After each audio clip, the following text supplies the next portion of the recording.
अगर पुलिस ने किसी भी तरह से मिली भगत करके सिर्फ केस को हल्का बना दिया, 420 के आधार पर केस को तैयार कर दिया, और जबकि उसके अंदर 467, 468 जैसे और भी संगीन जो धाराएं हैं वो ऐड होनी चाहिए थी। आप पर कोई भी केस लग गया है जिसके अंदर 467 या 468 जैसी संगीन धाराएं लगी हैं, कैसे आप उनको हटवाओगे? दोस्तों, चीटिंग एंड फोर्जरी जैसे अपराधों में जिसमें कि धोखाधड़ी किसी के साथ हो जाए, जालसाजी हो जाती है किसी के साथ, या फिर कोई कर रहा है किसी के साथ धोखाधड़ी या जालसाजी, ऐसे जो अपराध होते हैं, हालांकि देखा जाए इनमें जो पनिशमेंट का प्रावधान है वो इम्प्रिजनमेंट ऑफ लाइफ तक का है, मतलब कि ताउम्र, मतलब उम्र कैद तक का प्रावधान है ऐसे मामलों में।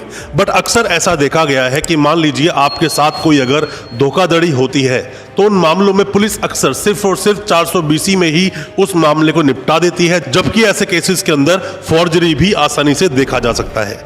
अगर पुलिस ने किसी भी तरह से मिली भगत करके सिर्फ केस को हल्का बना दिया, 420 के आधार पर केस को तैयार कर दिया, और जबकि उसके अंदर 467, 468 जैसे और भी संगीन जो धाराएं हैं वो ऐड होनी चाहिए थी पर ऐड हुई नहीं, आप उन्हें कैसे ऐड ऑन करवाओगे?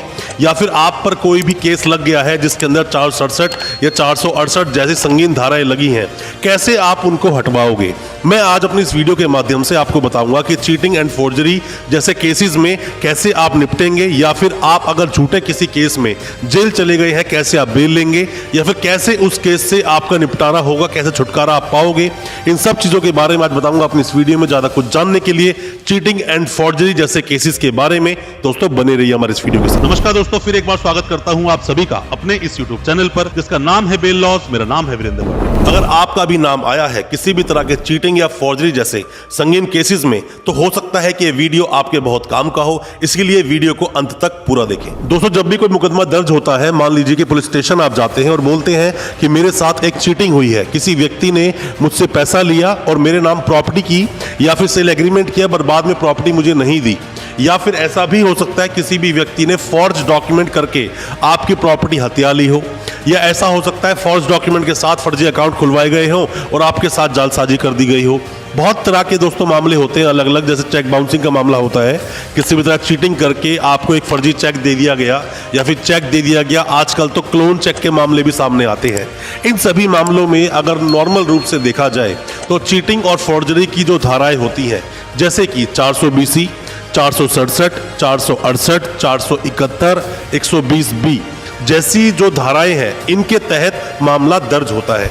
ऐसे मामलों को कैसे आप निपटोगे? दोस्तों, निपटने से पहले आप ये समझिए कि मान लीजिए कि आप कंप्लेनेंट हैं, आप गए पुलिस स्टेशन में, आपने कंप्लेंट दी कि मेरे साथ चीटिंग हुई है, फॉर्जरी भी हुई है, क्योंकि आपको नॉलेज नहीं थी, क्योंकि आपको जानकारी नहीं थी। इसीलिए जब आपका मुकदमा दर्ज हुआ तो वो सिर्फ और सिर्फ 420 का बनाकर मुकदमा दर्ज कर दिया गया और 420 की FIR एक लॉन्च कर दी गई। पर 420 में सीधे तरीके से किसी भी व्यक्ति को अरेस्ट नहीं किया जाता है, वहां पर एक 41A का नोटिस दिया जाता है, वहीं से उस व्यक्ति के निकलने के बहुत सारे रास्ते बन जाते हैं। आपको इन चीज़ों को बिल्कुल ध्यान में रखना चाहिए, और यह भी ध्यान में रखना चाहिए कि आपके ऊपर अगर कोई मुकदमा हुआ जिसके अंदर की 467 या 468 नहीं लगनी चाहिए थी पर लग गई, तो ऐसे मामलों में आपको क्वेश्चनिंग के लिए जाना चाहिए।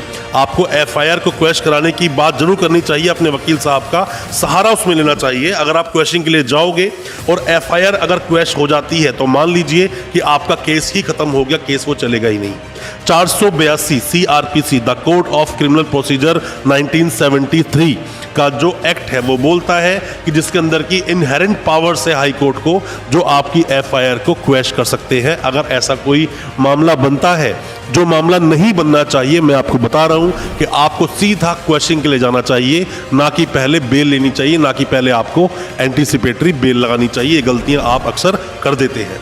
और अगर आपने मान लीजिए गलती कर भी दी, आप एंटीसिपेटरी बेल लगा भी रहे हो, बेल आपकी खारिज हो गई है, हालांकि पहले ही अगर आप अच्छे से अपनी जिरह करते हो, आपके वकील साहब अच्छे से आपके केस को प्रेजेंट करते हैं, तो मेरा मानना है वहीं बेल भी आपको मिलेगी और साथ ही 482 में जाने के लिए आपके रास्ते आसानी से खुल जाएंगे। अब ये क्या बोलता है चीटिंग एंड फोर्जरी के जो प्रावधान है, क्या बोलता है ये पूरा एक्ट और किस तरह से केस चलते हैं? सबसे पहले दोस्तों आप समझिए 120B को। 120 भी क्या बोलता है? पनिशमेंट ऑफ क्रिमिनल कॉन्स्पिरेसी, मतलब कि षड्यंत्र किसी भी तरह से आपने किया जिसके अंदर की 2 या 2 से ज्यादा लोग थे, षड्यंत्र करके किसी को भी आपने ठगा, वहां पर फर्जी डॉक्यूमेंट्स दिए या किसी भी तरह फर्जी कमिटमेंट्स किए, या फिर ऑनलाइन फ्रॉड हुआ, या फिर यह भी हो सकता है कि ऑनलाइन किसी भी तरह की जो आईडीज होती है छेड़छाड़ की, तो वह 468 लग जाता है। डॉक्यूमेंट आपने कोई भी दिए फर्जी बनाकर या उसमें एडिटिंग करके दिया तो 467 लग जाता है। पर 120 भी कम खतरनाक दोस्तों नहीं होता है। इसमें अगर आप पढ़ते हो तो जो एक्ट की लैंग्वेज बोलती है वो लैंग्वेज बोलती है कि इसमें पनिशेबल विथ डेथ तक का प्रावधान है, इम्प्रिजनमेंट फॉर लाइफ तक का प्रावधान है, उम्र कैद भी हो सकती है इसके अंदर, इसमें 2 साल का भी हो सकती है सजा, या फिर उसको अपग्रेड करके फाइन भी ले जा सकता है। ऐसे कई सारे प्रावधान इसमें देखने को आपको मिलते हैं। चलिए दोस्तों, ये तो अभी बात थी कि हमने 120 बी को आपको बताया। अक्सर आपको देखने को मिल जाएगा जब भी कभी चीटिंग या फॉर्जरी जैसे मामले आपके सामने आते हैं। 420 को आप समझ लीजिए, आपने सुना होगा नॉर्मल जो लैंग्वेज में हम लोग बोलते हैं कि वो व्यक्ति बहुत ही 420 है। हालांकि मैंने 420 पर और 417 क्या बोलता है दोनों ही चीटिंग को आपको बताते हैं पनिशमेंट के बारे में, बहुत अच्छे से एक्सप्लेन किया हुआ है। हमारी इस वीडियो को आप देखेंगे आसानी से समझ जाओगे। क्या बोलता है 420? Cheating and dishonestly inducing delivery of property, मतलब किसी भी तरह से आपने किसी को इंड्यूस करके, बहला फुसला कर आपने किसी व्यक्ति को आपने चीटिंग करके कोई भी चीज डिसऑनेस्टली आपने किसी से ले ली, उसको बेवकूफ बना के कोई चीज आपने ले ली, वो चीटिंग में आता है। अब चीटिंग में क्या बोलता है, इम्प्रिजनमेंट क्या है इसके अंदर, तो देखोगे तो जो एक्सटेंड करके जो टर्म होती है इसकी 420 की जो पनिशमेंट आपको मिलेगी वो होती है 7 साल तक की। 7 साल तक की सजा का प्रावधान है और फाइन भी आप पर लगाया जा सकता है 420 के लिए। अगर कोई भी आपकी एफआईआर कटी है आपके अगेंस्ट तो उसके अंदर सीधी तरीके से पुलिस आपको अरेस्ट नहीं करेगी, पहले आपको नोटिस सर्व करेगी, नोटिस में जाकर इन्वेस्टिगेशन आप ज्वाइन करोगे, उसके बाद तय होता है आपको अरेस्ट करने की जरूरत है या नहीं। और अगर आपके ऊपर कोई ऐसा केस हुआ है तो मेरा मानना दोस्तों ये है किसी भी वकील साहब की एडवाइस जरूर लें, एडवाइस लें, उनकी सहायता लें, उनकी मदद लें आप, और तभी इस केस को आगे प्रोसीड करें। ऐसा ना हो कि आप पुलिस स्टेशन जाए और किसी भी तरह से गलत एक्ट करके पुलिस वाले आपको अरेस्ट कर लें। आपके साथ एक अच्छे वकील साहब का होना जरूरी है। बेटर है कि उनकी आप गाइडेंस ले लें, ताकि क्योंकि कई बार ऐसा होता है कि आप अपनी समझदारी में ऐसी कुछ गलतियां कर देते हो जो नहीं होनी चाहिए थी और बाद में आपको पछताना पड़ता है। अब हम बात कर लेते हैं क्या बोलता है 466 कि 466 भी कई बार देखा गया है और 468 भी देखा गया है, बट मेजरली जो प्रॉब्लम क्रिएट करता है वो क्रिएट करता है 467। 467 क्या बोलता है दोस्तों? 467 forgery of valuable security will etc, मतलब कि विल में आपने किसी तरह फॉर्जरी कर दी या कोई भी वैल्यूएबल सिक्योरिटीज या फिर कोई भी ऐसी चीज जो कि मार्कशीट्स, अक्सर आप देखते हो कि लोग फर्जी मार्कशीट बना लेते हैं, फर्जी प्रॉपर्टी के पेपर लोग बना लेते हैं, या किसी भी तरह से फर्जी अकाउंट खुलवाया, आधार कार्ड में चेंजेस कर दिए आपने, पैन कार्ड में कुछ चेंजेस कर दिया आपने, फर्जी अकाउंट खुलवा लिया। ये सब मामलों के अंदर 467 लगता है जब पेपरों में आप छेड़छाड़ करते हैं, और जिसके अंदर अगर आप पनिशमेंट की बात करें जो इम्प्रिजनमेंट ऑफ लाइफ तक हो सकता है, उम्र कैद तक का प्रावधान है इस सेक्शन के अंदर। तो बेहतर है थोड़ा दूर रहें। चीटिंग फॉर्जरी के मामले बड़े संगीन होते हैं, जल्दी से आपको बेल नहीं मिलती और बेल लेने के लिए आपको मशक्कत करनी पड़ती है।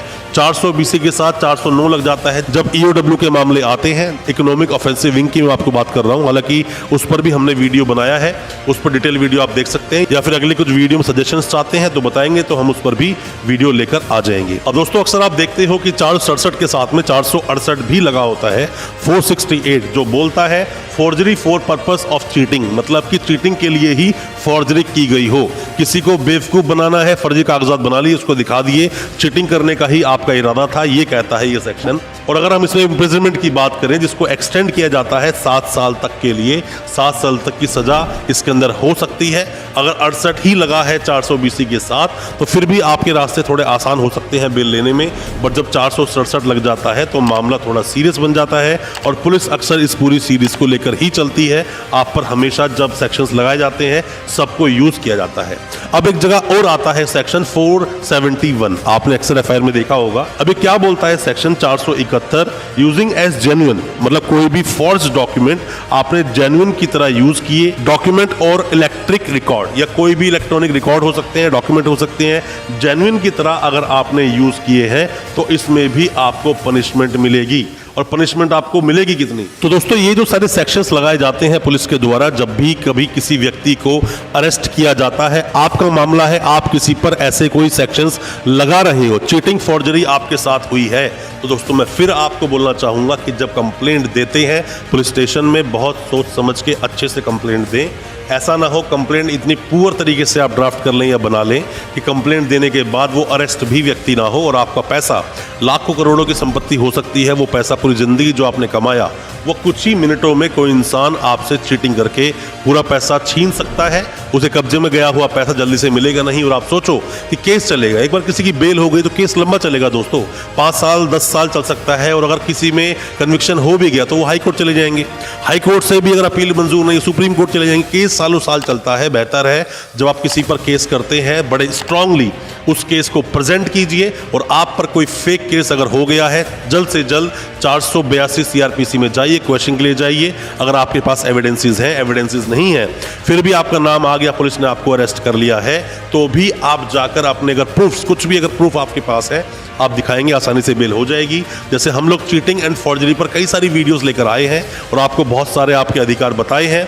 कोई भी किसी भी तरह के सवाल अगर आपके दिल में है चीटिंग या फॉर्जरी को लेकर, क्वेश्चनिंग ऑफ एफआईआर को लेकर या एंटीसिपेटरी बेल को लेकर, किसी भी तरह के सवाल आपके दिल में है आप पूछें दोस्तों जरूर, क्योंकि कई बार ऐसी छोटी छोटी रेमेडीज होती हैं कि अगर उन रेमेडीज को आप पूरा कर लेते या कानूनी प्रावधान को आप फॉलो करते तो आप जेल ही नहीं जाते या फिर आपके साथ चीटिंग ही नहीं होती। आपके साथ चीटिंग हुई है तो भी आप कमेंट बॉक्स में अपने सवाल पूछें, या आपका किसी भी तरह से किसी फर्जी केस में नाम आया है और ये सेक्शंस आप पर लगे हैं तो भी कमेंट बॉक्स में सवाल पूछिए। हो सकता है उन सवालों का जवाब आपको सटीक तरीके से हमारी तरफ से मिल सके और उन मामलों से आप आसानी से निकल सके।